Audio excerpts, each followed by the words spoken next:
AITA for telling my daughter's adoptive parents what her biological father did. When they asked why I had placed her for adoption. I placed my daughter for adoption 17 years ago. She was adopted by a wonderful couple and has had a good life. Last year she reached out to me through the agency's contact system. I agreed to meet her. She brought her adoptive parents. They are kind people and they asked me, gently, if I would be willing to share the circumstances of the adoption. I told them the truth. The truth involves her biological father. This changed things. I want to tell you why I placed my daughter before I tell you what happened when I met her, because the reason matters. I was 19 years old. The man who fathered my daughter was 26. He was someone I had believed, at the time, was a relationship. He was not a relationship. He was, I now understand with the clarity of adult retrospect, a man who targeted young women and was skilled at the early stages of connection and indifferent to everything that followed. When I became pregnant, he made his position very clear. He was also, by that point, demonstrating behaviors I now understand as coercive and controlling, monitoring my movements, isolating me from friends, managing my access to money. I was 19 and I did not have the language for what was happening to me. I chose adoption because I was alone, because I was afraid of him, and because I believed my daughter deserved a stable and safe start to her life that I could not give her in the circumstances I was in. I left the relationship. I placed her. I spent years working through what both of those things had cost me.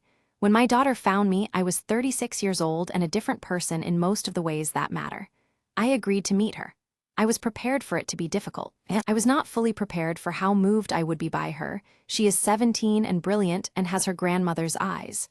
Her adoptive parents, James and Helen, asked if I would share the circumstances. They said they wanted to understand her story fully and that whatever I shared would stay within the family. They were gentle and clearly good people. I told them the truth. Am I the asshole? Update 8 months later. What changed things was that the biological father, my daughter's biological father, is someone James and Helen know. Not well, but recognizably. He is in their professional circle. They had met him at events.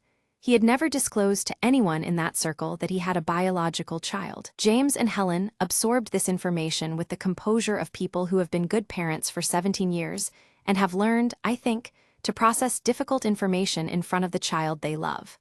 My daughter was not in the room when I told them. They told her separately, in their own time and their own way, with 17 years of trust between them as the ground beneath it.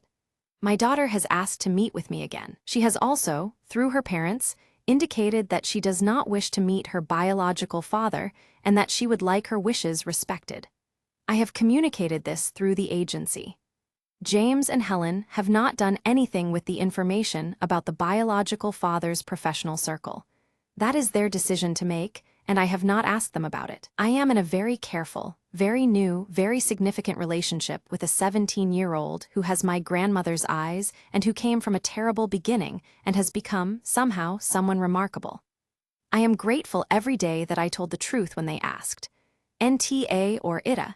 Did she have the right to share that truth, even knowing what it might set in motion? Comment below.